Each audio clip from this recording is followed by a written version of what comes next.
In the quiet town of Maplewood, a serene night sky was suddenly torn apart by a blazing streak of light, turning the peaceful darkness into chaos.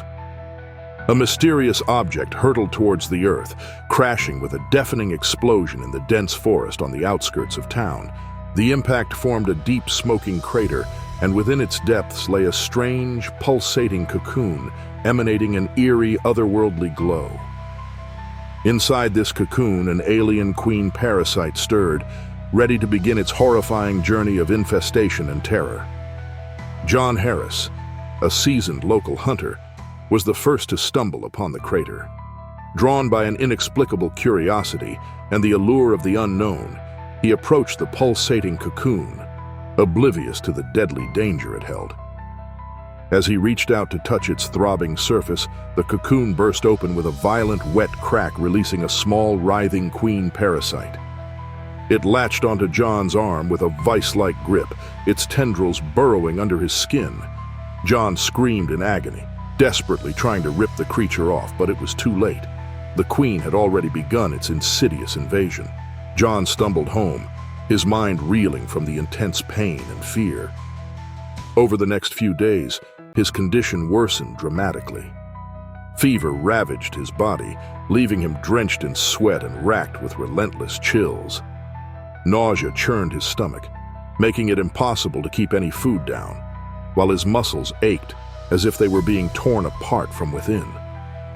His skin burned with an intense fiery sensation, and he struggled to convince himself it was just a severe flu. But deep down, he knew something far more sinister was happening inside him. As the days passed, John's symptoms grew more alarming and grotesque. Dark vein-like lines spread across his body, originating from the point of contact with the queen parasite. His eyes turned bloodshot and wild, and he began to experience horrific, otherworldly visions of alien landscapes and grotesque creatures. One night, he awoke to find his hands and feet bound in fleshy alien tendrils that seemed to grow from his own body. The queen was merging with him, transforming him into a human-alien hybrid. Panic-stricken, John sought help from a local doctor, hoping for some semblance of relief. But as he sat in the sterile, cold examination room, his condition took a violent and terrifying turn.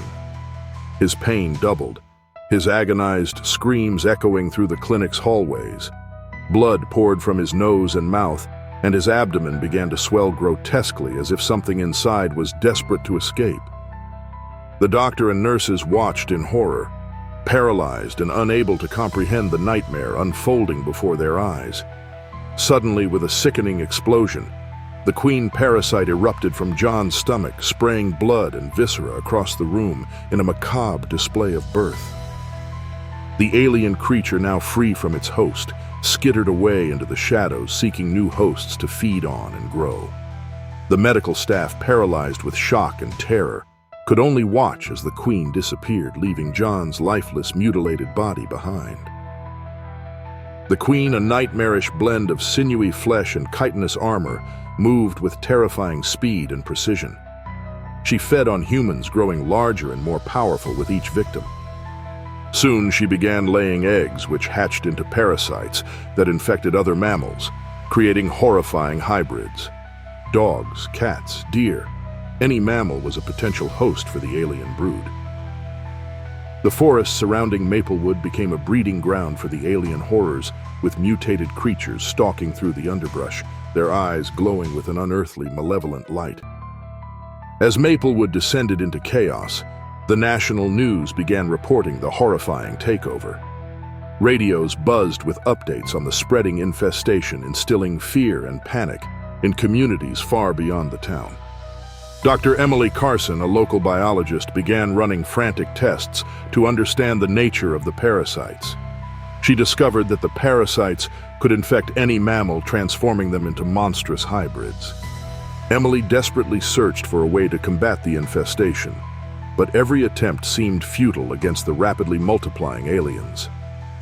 The scale of the infestation hinted at an impending global catastrophe. As Emily stared at the map dotted with infection points, a chilling thought struck her. This was only the beginning. The parasites were winning, and humanity's fight for survival had only just begun.